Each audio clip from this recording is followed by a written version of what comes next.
1999 ஆண்டு ஆரம்பிக்கப்பட்டது தான் இந்த காஸ்பல் ஸ்பார்க் மினிஸ்ட்ரீஸ்.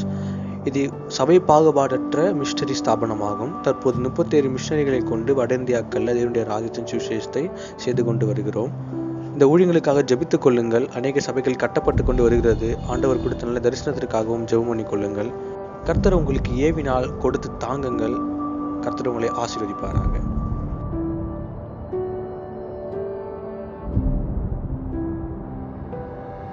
இது என்னன்னு தெரியுதா? சத்தமா சொல்லுங்க. அச்சு முறுக்கு போடுறதா? அச்சு முறுக்கு செய்யறது. அப்ப இது என்னது? அச்சு இல்ல, அச்சு அல்லது ஒரு டை அப்படின்னு சொல்லலாமா? ஆமா. பாருங்க, எந்த ஒரு பொருள் செய்ய வேண்டும் என்றாலும் அதற்கு முதலாவது ஒரு அச்சு செய்வாங்க, ஒரு அச்சு தயார் செய்வாங்க. அந்த அச்சை தயார் பண்ணியாச்சுன்னா அதை வைத்து லட்சக்கணக்கான கோடிக்கணக்கான பொருட்களை என்ன பண்ணலாம்? தயார் பண்ணலாம். இந்த அச்சை தயார் பண்ணுவதற்கும் ஒரு மாஸ்டர் அச்சு ரெடி பண்ணிருப்பாங்க. அந்த அச்சை வச்சுதான் இதே போல லட்சக்கணக்கான இந்த அச்சு முறுக்கு செய்யற பொருளை தயார் செய்திருப்பார்கள். ஹல்லேலூயா. எந்த ஒரு பொருள் செய்ய வேண்டும் என்றாலும் முதலாவது அந்த அச்சு தயார் செய்வாங்க, டை என்று சொல்லுவார்கள். அதை தயார் பண்ணிட்டாங்கன்னா அதை வைத்து லட்சக்கணக்கான எத்தனை நம்பர்ஸ்ல நமக்கு பொருட்கள் வேண்டும் என்றாலும் தயார் செய்து கொள்ளலாம். அப்போ இந்த அச்சு என்ன சைஸ்ல இருக்குதோ அந்த சைஸ்ல தான் அந்த பொருளும் உருவாக்கப்படும். கொஞ்சம் கூட வித்தியாசம் இருக்காது. இப்போ சேர்ஸ்ல எல்லாரும் உட்கார்ந்து இருக்கோம். ஒரு கம்பெனி சேர் பாத்தீங்கன்னா அந்த சைஸ் கரெக்டா ஒன்றுக்கு மேல ஒன்று அடுக்கி வைப்பதற்கு கரெக்டா இருக்கும். ஏன்னா அது ஒரு சைஸான அச்சுல செய்யப்பட்ட ஒன்று. அப்ப அருமையானவர்களே, ஒரு அச்சு தயார் பண்ணியாச்சுன்னா அதுல இருந்து எத்தனையோ நம்பர்ஸ்ல நம்ம என்ன பண்ணலாம்? பொருட்களை அதே போல தயார் செய்து எடுக்கலாம். இன்றைக்கு பவுல் சொல்லுகிறார், நான் கிறிஸ்துவின் அச்சு அடையாளத்தை என் சரீரத்திலே தரித்துக் கொண்டிருக்கிறேன். கலாத்தியர் திருச்சபையாருக்கு எழுதின 6வது நிருபத்துல, நிருபம் 6வது அதிகாரத்துல 17ஆம் வசனத்தை நீங்கள் திருப்பி வைத்துக் கொள்ளலாம்.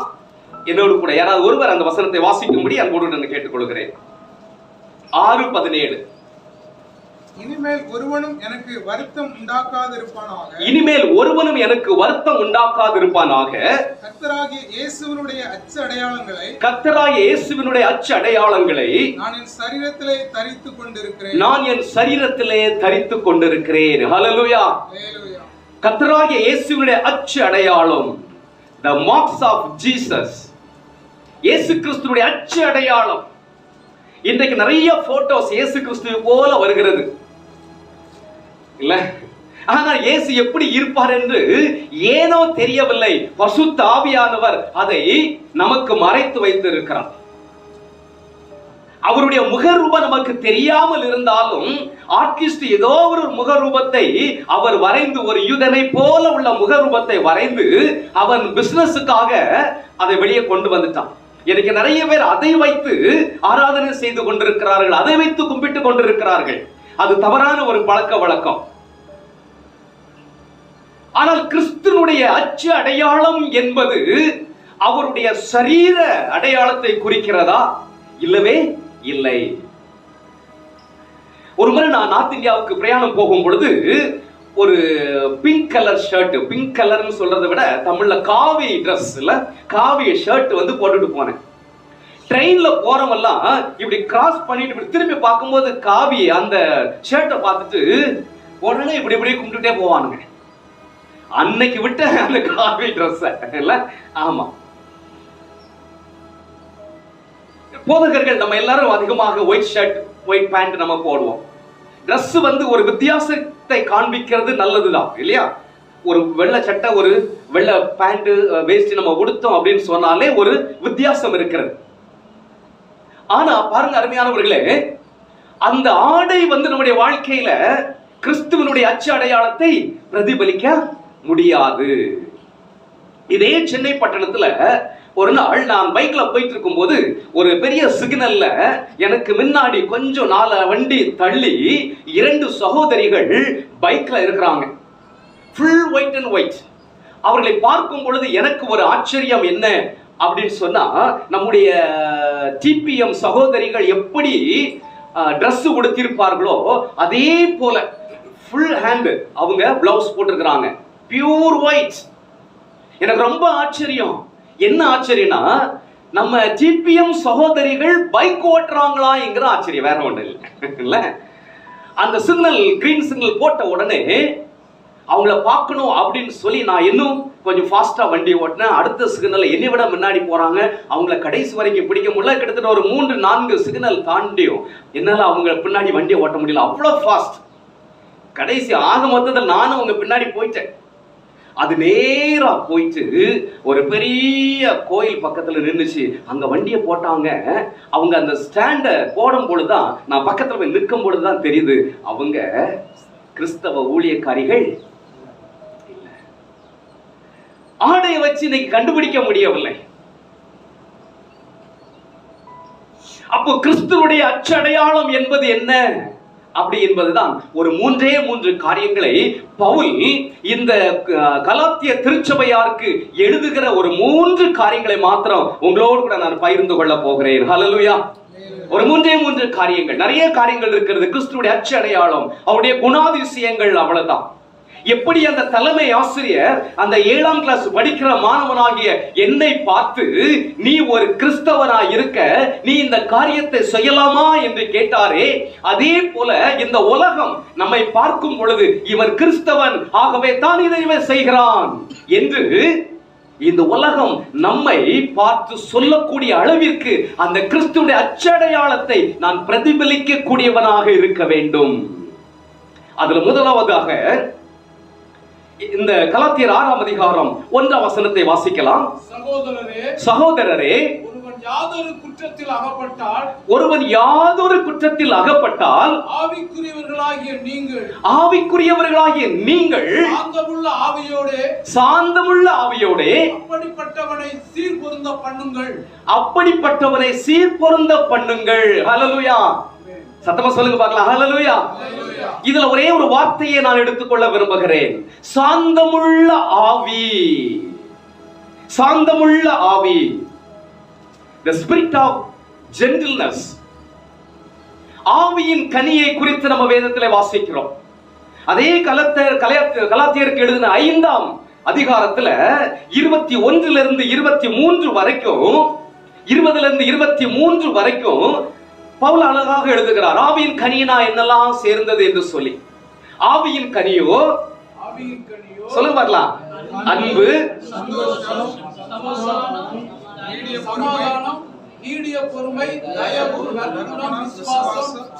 சாந்தம், இச்சை அடக்கம். 9 காரியங்கள் சொல்லப்பட்டிருக்கிறது. அங்கேயும் சாந்தம் என்கிற அந்த குணம் வருகிறது. அது ஒரு ஆவியின் கனி. அருமையான தேவனுடைய பிள்ளைகளே, இந்த சாந்தமுள்ள ஆவி ஒரு மனிதனிடம் இருக்கும் பொழுது அவனுடைய வாழ்க்கை ஒரு கிறிஸ்துவின் குணத்தை பிரதிபலிக்கிறதாக இருக்கிறது. ஹல்லேலூயா. நம்மை பார்க்கிறவர்கள் நமக்குள்ள அந்த சாந்த ஆவியை பார்க்கிறார்களா? சாந்தம் என்றால் என்ன? வேதத்தில் சாந்தத்தை குறித்த நிறைய காரியங்கள் எழுதப்பட்டிருக்கிறது. சாந்த குணம் உள்ளவர்கள் பாக்கியவான்கள், அவர்கள் பூமியை சுதந்தரித்துக் கொள்வார்கள். ஆனா இன்றைக்கு உலகம் என்ன சொல்லும்? நீங்க சாந்தமா இருந்தீங்கன்னா உங்க தலையில மிளகா அரைச்சிருவாங்க. ஆனா வேதம் சொல்கிறது, சாந்தத்தோடு இருந்தால் இந்த பூமியை நாம் சுதந்தரித்துக் கொள்ள முடியுமாம். சாந்த குணம் உள்ள ஒரு மனிதனுக்காக ஆண்டவரே முன்னணியிலே நின்று யுத்தம் செய்கிற தேவன் என்பதை நம்ம வேதத்திலே பார்க்க முடிகிறது. இயேசு கிறிஸ்துவை குறித்து நம்ம வேதத்தில் வாசிக்கும் பொழுது மத்தேயு 11ஆம் அதிகாரம் 29ஆம் வசனத்துல, நான் சாந்தமும் மனத்தாழ்மையும், அவர் சாந்தமும் மனத்தாழ்மையும் உள்ளவராய் இருக்கிற தேவன். இந்த சாந்தத்தையும் மனத்தாழ்மையும் 2 வெவ்வேறாக பிரிக்கவே முடியாது. ஒரு மனிதனுடைய சாந்தம் இருக்கும் என்றால் ஆட்டோமேட்டிக்கா அவனுடைய வாழ்க்கையில தாழ்மை இருக்கும். சாந்தம் என்றால் என்ன? உங்களுக்கு விளங்கும்படியாக ஒரு காரியத்தை நான் சொல்ல விரும்புகிறேன். நான் செத்து போயிட்டேன்னு வைங்களேன், நீங்க எல்லாம் என்னைய பார்க்க வர்றீங்க. எப்படியும் ஒரு 4 பேருக்கு நான் மோசமானவனா தெரிஞ்சிருப்பேன் இல்ல, 4 பேருக்கு நல்லவனா தெரிஞ்சிருந்திருப்பேன். என்னை நல்லவன் என்று நினைக்கிறவங்க வருவாங்க, வந்து பார்த்துட்டு ஐயோ அண்ணே நல்லா பிரசங்கம் பண்ணுவாரே, வட இந்தியெல்லாம் ஊழியம் செய்தாங்களே, இப்படி பொட்டுன்னு போயிட்டாரே அப்படின்னு சொல்லி என்னுடைய பெருமையை சொல்வார்கள் என்றால், உடனே நான் எந்திரித்து என் காலரை தூக்கி விட்டு அடேங்கப்பா என்னை பற்றி எவ்வளவு அருமையா பெருமையா சொல்றாங்க அப்படின்னு சொல்லி நான் பெருமைப்பட முடியுமா? முடியாது. ஏன் முடியாது? நான் செத்து போயிட்டேன், எனக்குள்ள பெருமை வராது. இன்னொருத்தர் வருகிறார், ஊழியன்னு சொன்னாப்பா, ஆனா வேஷம் போட்டுட்டு என்ன அட்டூழியம் பண்ணான் தெரியுமா அப்படின்னு சொல்லி அவன் திட்டான்னு வச்சுங்க. டே என்ன சொன்ன அப்படின்னு எட்டி சட்டையை பிடிக்க முடியுமா? முடியாது. ஏன்? நான் செத்து போயிட்டேன். அருமையான தேவனுடைய பிள்ளைகளே, ஒரு சாந்தமுள்ள ஆவி உள்ள ஒரு மனிதனை ஒருவர் புகழ்ந்தாலும் அந்த புகழ்ச்சி அவனுடைய வாழ்க்கையில பெருமையை கொண்டு வராது. ஒரு சாந்த குணமுள்ள மனிதனை ஒருவர் இகழ்ந்தாலும் அந்த இகழ்ச்சி அவனை கோபப்படுத்தவும் செய்யாது. ஹல்லேலூயா. இதுதான் சாந்தத்தினுடைய சிறப்பு. அவனுக்கு பெருமையும் வராது, கோபமும் வராது. இது ரொம்ப பிராக்டிக்கலான ஒரு சப்ஜெக்ட். காலையில் 5 மணிக்கு ஒரு நாள் ஒரு சென்னையில ஒரு மெயின்லைன் சர்ச்ல பேசுவதற்காக மென்ஸ் ஃபெலோஷிப் உடைய ஃபெஸ்டிவல், ஆண்கள் ஐக்கிய சங்கத்தினுடைய ஆண்டு விழாவில் பேசுவதற்கு முதல் சர்வீஸ் காலையில் 6 மணி எங்க வீட்டுல இருந்து நான் கிளம்பிட்டேன். 5 மணிக்கெல்லாம் வீட்டுல இருந்து கிளம்பிட்டேன். நல்ல அழகான ஒரு ஒயிட் ஷர்ட், அதை இது வரைக்கும் நான் போட்டதில்லை. சென்ட் தாமஸ் மவுண்ட் அந்த பட் ரோட்ல போயிட்டு அந்த டர்னிங் இருக்கு, பஸ் உருட்டி போயிட்டே இருக்கிறான். அந்த பஸ்ஸை ஓவர்டேக் பண்ணுவதற்காக நான் வலது பக்கத்துல ஓடி ஓவர்டேக் பண்ணும் பொழுது உள்ள பஸ்ல உட்கார்ந்து இருந்த ஒருத்தர் துப்பிட்டான். அந்த சமயம் ஹெல்மெட் கிடையாது, அதனால ஹெல்மெட்டும் போடல. இந்த ஒயிட் ஷர்ட்ல இந்த பக்கத்துல அப்படியே அவன் ஒரு நார்த் இந்தியன், வாயில பான் பராக் போட்டிருக்கிறான், அதையே வச்சு அப்படியே துப்பிட்டான். வந்துச்சு பாருங்க கோபம். அந்த வண்டியை நான் துரத்தி பிடிக்கணும் அப்படின்னு சொல்லி பின்னாடி போறேன். நந்தம்பாக்கத்துல நிப்பான்னு பார்த்தேன், அந்த ஐடிபிஎல் ஸ்டாப்ல நிப்பான்னு பார்த்தேன், பஸ் நிக்கல. நான் இன்னும் பின்னாடி போறேன். மியாட் அந்த பக்கத்துல போகும் பொழுது என் மனசுக்குள்ள ஆவியான ஒரு சின்ன வார்த்தையை போடுகிறான். ஏன்னா அந்த நான் பேச போகிற சர்ச்ல எனக்கு கொடுத்திருக்கிற தலைப்பு சாந்த குணம் உள்ளவர்கள் பாக்கியவான்கள். இதுதான் தலைப்பு. இப்ப சாந்த குணம் உள்ளவர்களை குறித்து தான் செய்தி ஆயத்தப்படுத்தி 6 மணிக்கு என்ன பண்ண போனோம், நான் செய்யணும், பிரசங்கம் பண்ணணும் புல்பிட்ல நின்று.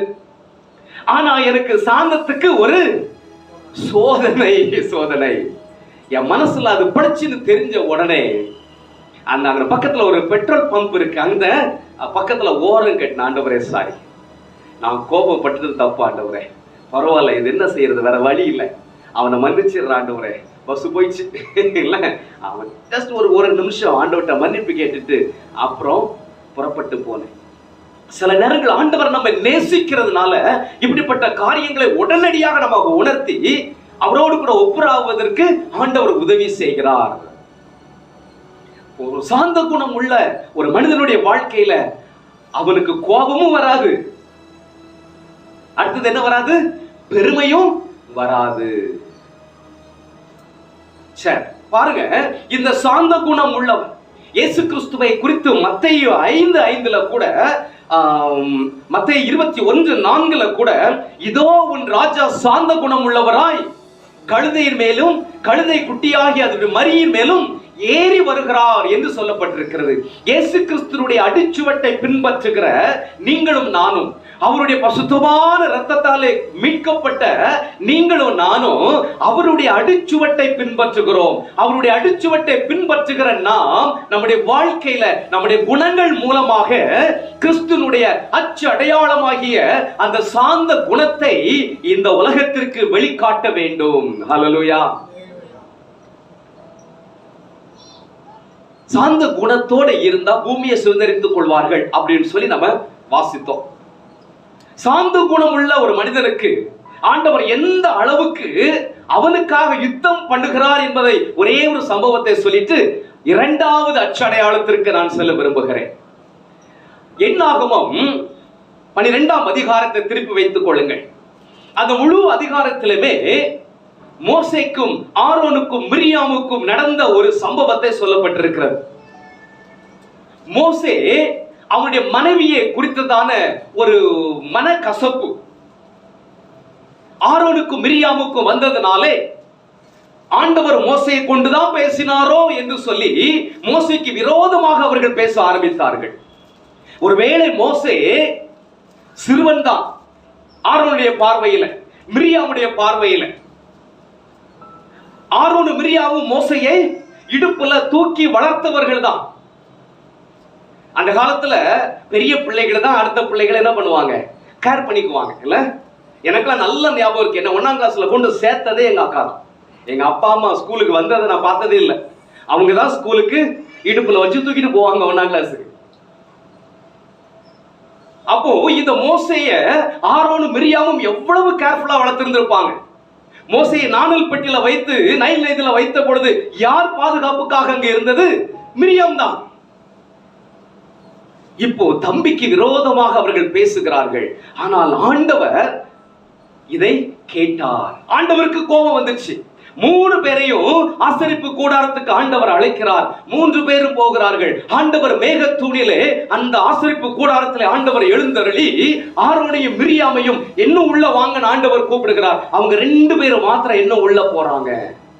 ஆண்டவர் அங்க பேசும்பொழுது சொல்லுகிறார், என் தாசனாகிய மோசைக்கு விரோதமாக பேசுவதற்கு உங்களுக்கு பயம் இல்லாமல் போனது என்ன அப்படின்னு சொல்லிட்டு மோசையை குறித்து ஒரு அழகான ஸ்டேட்மெண்ட் சொல்லுகிறார். மேல ஒரு காரியத்தை சொல்லுகிறார். அவன் இந்த பூமியில் உள்ள எல்லா மனுஷரை காட்டிலும் மிகவும் சாந்தம் உள்ளவன். ஹல்லேலூயா, ஹல்லேலூயா. அவன் மிகவும் சாந்தம் உள்ளவன். ஆனா மோசையுடைய பழைய லைஃப் எடுத்து பாருங்க. எங்களுக்கு ஒன்னு அதிகாரியை வச்சது யாருன்னு கேட்ட உடனே வெட்டி என்ன பண்ணிட்டான்? ஆமா, மணலுக்குள்ள பூத்தான் இல்ல. அவ்வளவு கோபக்காரன். இப்பொழுது ஆண்டவருக்குள்ள வந்த பிறகு அந்த கோபம் எல்லாம் எங்க போச்சுன்னு தெரியல. ஆனால் ஆண்டவர் சொல்லுகிறார், அவனை போல சாந்த குணம் உள்ளவன் யாரும் இல்லை என்று ஆண்டவர் சாட்சி கொடுக்கிறார். அவனுக்கு விரோதமாக பேசுவதற்கு உங்களுக்கு பயம் இல்லாமல் போனது என்ன என்று சொல்லிட்டு அவங்க ஆண்டவர் பேசிக்கிட்டே இருக்கும் பொழுதே இந்த மிரியாம் வெண் குஷ்டரோகியா மாறிவிடுகிறாள். இதை ஆரோன் பார்க்கிறான். பார்த்து பயந்து மோசே தன்னுடைய தம்பியை பார்த்து ஒரு வார்த்தை சொல்லுகிறான் பாருங்க. காலையில நான் மீண்டும் இந்த சம்பவத்தை வாசித்து கொண்டிருக்கும் பொழுது அந்த ஆண்டவனே, என் ஆண்டவனே என்று மோசையை தான் எடுத்து வளர்த்த தம்பியை பார்த்து சொல்லுகிறான், என் ஆண்டவனே. காரணம் என்ன? ஒரு சாந்த குணமுள்ள ஒரு மனிதனுக்காக ஆண்டவர் முன்னணியிலே யுத்தம் பண்ணுகிற தேவனாக இருக்கிறார். ஹல்லேலூயா. இவளை மன்னியும், எங்க குற்றத்தை எங்கள் மேல் சுமத்தாதிரும். மோசே பாருங்க, சாந்த குணம் உள்ளவன்ட்ட இருக்கிற அடுத்த ஒரு குணம், ஆண்டவர்கிட்ட போயிட்டு ஆண்டவரே அவளை குணமாக்கும் என்று சொல்லி கெஞ்சினான் என்று சொல்லப்பட்டிருக்கிறது. இதுதான் சாந்த குணம் உள்ளவன்.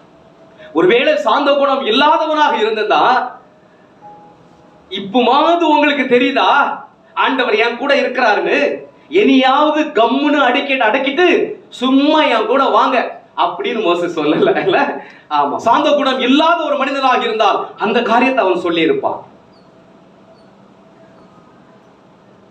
ஆண்டவரை கேட்கிறான், ஆண்டவரே அவளை குணமாக்கும் ஆண்டவரே. ஆண்டவர் சொல்லுகிறார், ஒரு தகப்பன் தன் பிள்ளை மேல காரி துப்பினது உண்டானால், நான் அவளுடைய முகத்துல காரி துப்பி இருக்கிறேன், அவ 7 நாள் வெட்கப்படட்டும், பாளையத்துக்கு புறம்பாக இருக்கட்டும் என்று ஆண்டவர் சொல்லுகிறார். உடனடியாக அவளை பாளையத்துக்கு புறம்பாக்கப்படுகிறாள். அருமையான தேவனுடைய பிள்ளைகளே, சாந்த குணமுள்ள ஒரு மனிதனுக்காக ஆண்டவர் யுத்தம் பண்ணுகிற தேவன். ஹல்லேலூயா. இரண்டாவது ஆண்டவருடைய அச்சடையாளம், இயேசு கிறிஸ்துவின் அச்சடையாளத்தை பவுல் எதை குறித்து சொல்லுகிறார் என்றால், இதே அதிகாரத்தில் 6ஆம் அதிகாரம் 2ஆம் வசனத்தை வாசியுங்கள். ஒருவர் பாரத்தை ஒருவர் சுமந்து ஒருவர் பாரத்தை ஒருவர் சுமந்து இப்படியே கிறிஸ்துவனுடைய பிரமாணத்தை நிறைவேற்றுங்கள். கிறிஸ்துவனுடைய பிரமாணத்தை நிறைவேற்றுங்கள். ஒருவர் பாரத்தை ஒருவர் சுமந்து இப்படியே கிறிஸ்துவின் பிரமாணத்தை நிறைவேற்றுங்கள். ஒருவர் பாரத்தை ஒருவர், ஏன் குடும்ப பாரம், ஏன் தனிப்பட்ட பாரம், ஏன் ஊழியத்தினுடைய பாரம், இதுவே எனக்கு பெரிய அளவுல இருக்குது. நான் இன்னொரு குடும்பத்தினுடைய பாரத்தை சுமக்க முடியுமா? இன்னொருத்தருடைய பாரத்தை ஏன் தலையில நான் வைத்துக் கொள்ள முடியுமா? இன்னொரு ஊழியத்தினுடைய காரியத்தை ஏன் தலையில வைத்துக் கொள்ள முடியுமா? ஏன் பாரமே பெரிய பாரமா இருக்குது அப்படி நம்ம யோசிக்கலாம். ஆனால் வேதம் நமக்கு சொல்லுகிறது, அது மாத்திரமில்லாமல் இயேசு கிறிஸ்துடைய அந்த அச்சு அடையாளத்துல இரண்டாவது ஒருவர் பாரத்தை ஒருவர் சுமப்பது. ஹல்லேலூயா. ஒருவர் பாரத்தை ஒருவர் சுமப்பது அப்படின்னு சொன்னா 3 காரியங்கள் நான் சொல்லுகிறேன். இதுல மற்றவர்களுக்கு நம்ம உதவி செய்வது. ஏன் நம்ம ஒருவர் பாரத்தை ஒருவர் சுமக்க வேண்டும்? வேதத்தில் நிறைய காரியங்கள் இருக்கிறது.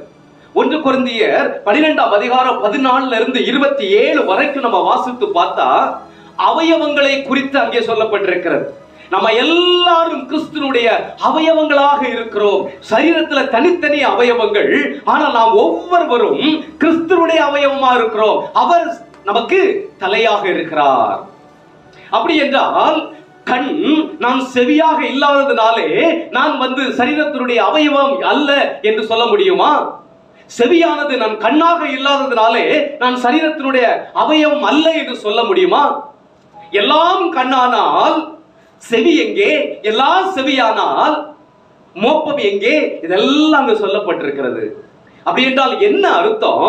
ஒருவேளை நாம தனித்தனி நபராக இருந்தாலும் நாம எல்லாரும் கிறிஸ்துவனுடைய அங்கங்களாக அல்லது அவயவங்களாக நம்ம காணப்படுகிறோம். அப்போ ஒரு அவயவம் பாடுபடும் பொழுது இன்னொரு அவயவம் சும்மா இருக்க முடியாது. கால்ல ஒரு கல்லு தட்டிச்சுனா உடனே கீழே குனிய வேண்டி இருக்கிறது. கண் அதை பார்க்கிறது, கை அதற்கு உதவி செய்கிறது, வாய் உடனே காற்றை அனுப்பி ஊதி ஒரு சுகத்தை கொடுக்கிறது. எல்லா அவயவங்களும் உணர்ச்சியோடு கூட வேலை செய்ய ஆரம்பிக்கிறது. அந்த பாரத்தை எல்லாம் சேர்ந்து சுமக்கிறது. இப்படிப்பட்டதான ஒரு ஐக்கியம் நமக்கு வேண்டும். இதுதான் ஒருவர் பாரத்தை ஒருவர் சுமப்பது. இதுல 3 காரியங்களை சொல்லுகிறேன். ஒருவர் பாரத்தை ஒருவர் சுமப்பது என்பது 3 விதங்களிலே நம்ம எடுத்துக்கொள்ளலாம். ஒன்று, நம்ம மற்றவர்களுக்கு உதவி செய்வது. உதவி செய்தல் என்று சொன்ன உடனே நமக்கு என்ன மனசுல தோணும்? பணம் கொடுத்து உதவி செய்தல் என்று தோணும், இல்லையா? ஆம், பணம் கொடுப்பது உதவிதான். இரண்டாவது, நீங்க நம்முடைய சரீரத்துல போய் ஒருத்தட்ட உட்கார்ந்து அவர்களோடு கூட ஆறுதலாக 4 வார்த்தை பேசுகிறோம் பாருங்க, அதுவே ஒரு பெரிய உதவி. சில இழப்புல இருக்கிறவங்க, சில துக்கத்துல இருக்கிறவர்களுக்கு நம்ம பணம் கொடுத்தால் ஆறுதல் வராது. ஆனால் நாம் போய் அங்க உட்கார்ந்து அவங்க முதுகுல 2 தட்டுல தட்டி, கவலைப்படாதங்க பிரதர், நாங்க இருக்கிறோம், ஆண்டவர் இருக்கிறார், விசுவாசிகள் நாங்க இருக்கிறோம், போதகர்களாகி நாங்க இருக்கிறோம் அப்படின்னு 4 வார்த்தை ஆறுதலாக நம்ம சொல்லுகிறோம் பாருங்க, அது ஒரு பெரிய உதவி. எங்க டீம்ல முன்னாடி ஆரம்ப நாட்கள்ல ஒரு அண்ணன் இருந்தாங்க. இன்னைக்கு அவருக்கு கொஞ்சம் வயசாயிடுச்சு, ரிட்டையர்ட் ஆன பிறகு அதிகமாக ஊழியத்தில் அவரால் ஈடுபட முடியவில்லை. அவங்க எனக்கு பழக்கமான அந்த கொஞ்ச நாட்களில் ஒரு நாள் அவங்க வீட்டுக்கு போயிருக்கும் பொழுது ஒரு 20 லிட்டர் டீ கேன் அவங்க வீட்டில் இருந்துச்சு. அப்போ நான் அது கேட்டேன், என்னடா வீட்டில் கேன் வச்சிருக்கிறீங்க என்ன அப்படின்னு கேட்கும்போது அவர் வார்த்தை சொன்னது எனக்கு ரொம்ப ஆச்சரியமா இருந்துச்சு. நாங்க இருக்கிற இந்த பகுதிகளில யார் வீட்டுல மரணம் வந்தாலும் உடனடியாக நானும் லீவ் போட்டுருவேன், என் மனைவி லீவ் போட்டுருவேன். 2 பேருமே சென்ட்ரல் கவர்மெண்ட்ல வேலை செய்தாங்க. 2 பேருமே லீவ் போட்டுட்டு ஒரு 5 லிட்டர் பால் அல்லது 10 லிட்டர் பால் வாங்கி ஒரு காஃபியோ டீயோ போட்டுட்டு கொஞ்சம் கப்பு கொண்டு போயிட்டு அந்த வீட்டுல முன்னாடி வச்சு வர்றவங்களுக்கு போறவங்களுக்கு எல்லாம் கொடுப்போம். எவ்வளவு பெரிய ஒரு உதவி பாத்தீங்களா?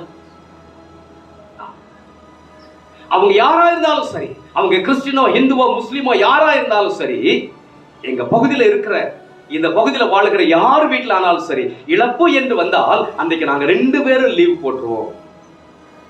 அதே போல மடிப்பாக்கத்துல லீலா ஜேம்ஸ்னு ஒரு ஆன்டி இருந்தாங்க. அவங்க தான் முதல் முறையா அந்த மடிப்பாக்கத்துல அவங்க இருக்கிற அந்த பகுதியில வந்து வீடு கட்டினவங்க. அந்த தெருவுக்கு ஜேம்ஸ் தெருவு தான் இன்னைக்கு இருக்கு. அவங்க வாழ்நாட்களிலே 160க்கு மேல பிரசவம் பார்த்திருக்கிறார்களாம். 2 பேருமே டீச்சர்ஸ், அந்த அங்கிளும் ஆன்டி டீச்சர்ஸ். ஆனால் அவங்களுக்கு ஆண்டவர் கொடுத்த அந்த பாரம் பாருங்க. அந்த பகுதிகளில அன்னைக்கு வந்து மடிப்பாக்கம் ஒரு கிராமம் மாதிரி இருந்ததா. அதனால அவங்க என்ன பண்ணுவாங்களாம், எப்பெல்லாம் அந்த பகுதியில யாருக்காவது இந்த பிரசவம் இருந்துச்சுன்னா இவங்க வாலண்டியரா போயிட்டு லீவு போட்டுட்டு அவங்களுக்கு உதவி செய்வாங்களாம். அந்த ஆன்டி சொல்லும் போது சொல்றாங்க, மூத்த பிள்ளை ஒரு சின்ன பிள்ளை கை குழந்தை இருக்கும், 2வது கன்சீவ் ஆயிருப்பாங்க, கவனிக்கிறதுக்கு ஆள் இருக்காது, பெற்றோர்கள் ஊர்ல எங்கேயாவது இருப்பாங்க, ஆஸ்பத்திரி கொண்டு போனா இந்த சின்ன பிள்ளைய பாக்குறதுக்கு ஆள் இருக்காது. சோ இப்படிப்பட்ட சூழ்நிலையில நாங்க 2 பேரும், அங்கிள் ஆன்டி, நாங்க 2 பேரும் போயிட்டு அந்த குடும்பத்திற்கு வேண்டிய எல்லா காரியங்களும் நாங்க செய்வோம். ஆஸ்பத்திரியில தங்கி இருக்கணுமா தங்கி இருந்து கவனித்துக் கொள்வோம், இல்ல அவங்க கணவர் அங்க இருந்தாருன்னா வீட்டுல இருந்து சமைத்து எடுத்து கொண்டு போயிட்டு நாங்க கொடுப்போம். அன்னைக்கெல்லாம் ஆஸ்பத்திரி போனா சாப்பாடு கொண்டு போறதும் பெரிய உதவி இல்லை அந்த காலத்துல. இன்னைக்கு வந்து கேண்டீன் நிறைய இருக்குது, காசை கொடுத்தா எல்லாம் கிடைக்குது. ஆனா அன்னைக்கு காசு கொடுத்தாலும் கிடைக்காது, வீட்டுல இருந்தா சமைச்சு கொண்டு போகணும். 160க்கு மேல இதே போல பிரசவத்தை பார்த்திருக்கிறாங்க. பணம் கொடுப்பது ஒரு உதவி, ஆனால் நம்முடைய சரீரத்துல போயிட்டு அவங்களுக்கு உதவி செய்யறோம் பாருங்க, அது ஒரு பெரிய உதவி. 3வது ஒரு உதவி இருக்கு பாருங்க, அது ரொம்ப ஈஸியான உதவி, ஆனா அதை நம்ம ஒன்றும் அதிகமா செய்ய மாட்டோம். வீட்டிலேயே இருந்து ஜெபிக்கிற உதவி. கொஞ்சம் யோசித்து பார்க்குமே, நம்ம சபைகளிலே பொதுவாக சாட்சி சொல்லும் பொழுது எல்லாருமே இது வந்து ஒரு எல்லாத்தையும் இருக்கக்கூடிய ஒன்றுதான். ஆண்டவர் செய்த நன்மைகளை சொல்லிட்டு அது பிறகு கொஞ்சம் பிரச்சனைகளையும் சொல்லுவோம் எல்லாம் சாட்சி நேரத்துல. சோ இதுக்காக ஜெபம் பண்ணிக்கங்கன்னு சொல்லுவோம். என்னைக்காவது ஒரு நாள் மனசாட்சி தொட்டு உங்களுக்கே பதில் சொல்லிக் கொள்ளுங்க. இப்படி சபையில சொன்ன பின்பு நான் வீட்டுக்கு வந்து, ஆண்டவரே அந்த சகோதரி, ஆண்டவரே இந்த சகோதரன் இப்படி சாட்சி சொன்னாங்க, ஆண்டவரே சாட்சி சொல்லும் பொழுது இப்படி ஜெபம் பண்றதுக்கு ஒரு பாயிண்ட் சொன்னாங்க, ஆண்டவரே அந்த சகோதரனுக்கு அந்த சகோதரிக்கு நான் ஜெபிக்கிறேன் அப்படின்னு சொல்லி ஒரு நாளாவது நீங்க ஜெபித்திருப்பீர்கள் என்றால் உண்மையாகவே நீங்க பாக்கியம் உள்ளவர்கள். ஜெப உதவி ஒரு பெரிய உதவி. இந்த 3 காரியங்களுமே ஒருவர் பாரத்தை ஒருவர் சுமப்பதற்கு அடையாளம். சுவிசேஷம் பறைசாற்றப்பட உங்களின் பங்கு என்ன? மிஷனரியை தாங்கலாம், ஆலயம் கட்டி கொடுக்க முன் வரலாம், இம்மாணவர்களின் படிப்பு தேவைகளை சந்திக்கவும் உதவி செய்ய முன் வரலாம். ஆதிவாசி பிள்ளைகளின் வாழ்வு வளம் பெற இலவசமாக பள்ளிகள் நடத்தப்பட்டும் வருகிறது. தொடர்ந்து ஊழியத்தை உங்கள் அனுதின ஜெபத்தாலும் உதாரத்துவமான உங்கள் காணிக்கையாலும் தாங்குங்கள்.